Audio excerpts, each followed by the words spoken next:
નમસ્કાર ખેડૂત મિત્રો, ખેડૂત પ્રિય ચેનલમાં આપનું સ્વાગત છે। બપોરના મહત્વના હવામાન સમાચાર। ચેનલમાં નવા આવો તો સબસ્ક્રાઇબ કરી લેજો। તેજસ્વી સૂર્યપ્રકાશ પછી પણ હવામાન ઠંડી, વરસાદ, ધુમ્મસ અને હિમવર્ષા અંગે હવામાન વિભાગની નવી અપડેટ। આજે સવારથી દિલ્હી એનસીઆરમાં હવામાન સ્વસ્થ છે। તેજસ્વી સૂર્ય બહાર આવ્યો છે, પરંતુ આ સૂર્યપ્રકાશની સાથે સાથે બર્ફીલા પવનની ઠંડક પણ છે।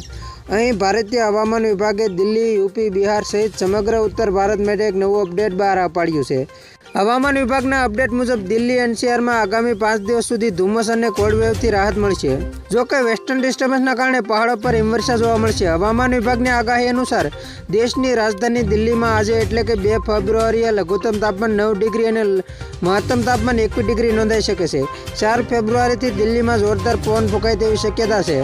ફેબ્રુઆરીમાં સામાન્ય વરસાદ, યુપીમાં પણ સ્વચ્છ હવામાન। હવામાન વિભાગે ફેબ્રુઆરી 2023માં વરસાદને લઈને પણ આગાહી કરી છે। હવામાન વિભાગનું કહેવું છે કે ફેબ્રુઆરીમાં સમગ્ર દેશમાં માસિક વરસાદ સામાન્ય રહેવાની શક્યતા છે, જ્યારે દેશના મોટાભાગના ભાગોમાં માસિક લઘુત્તમ તાપમાન સામાન્ય કરતાં ઓછું રહેવાની શક્યતા છે। યુપીમાં પણ હવામાન ચોખ્ખું છે, પરંતુ ગાઝિયાબાદમાં ધુમ્મસની સંભાવના છે। બિહારમાં ઠંડીનો કહેર યથાવત રહેશે। હવામાન વિભાગના જણાવ્યા અનુસાર બિહારમાં લઘુત્તમ તાપમાનમાં આગામી 4-5 દિવસ સુધી ઘટાડો ચાલુ રહેશે। હવામાન વિભાગના જણાવ્યા અનુસાર આગામી 4-5 દિવસ દરમિયાન બિહારના જિલ્લાઓમાં તાપમાનમાં 4 થી 6 ડિગ્રીનો ઘટાડો થવાની સંભાવના છે। રાજ્યના મોટાભાગના જિલ્લાઓમાં બુધવારે લઘુત્તમ તાપમાનમાં ઘટાડો જોવા મળશે। ભારતીય હવામાન વિભાગ દ્વારા જારી કરાયેલી આગાહી મુજબ દક્ષિણ ભારતના રાજ્યોમાં વરસાદની સંભાવના છે। તમિલનાડુ, કેરળના દક્ષિણ ભાગોમાં વરસાદ પડી શકે છે। અહીં 4 ફેબ્રુઆરી સુધી વરસાદ થવાની સંભાવના છે।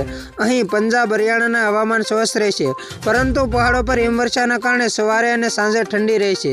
ખેડૂત મિત્રો, ફરી વખત મળીશું નવી અપડેટ સાથે। ત્યાં સુધી જોતા રહો ખેડૂત પ્રિય યુટ્યુબ ચેનલ।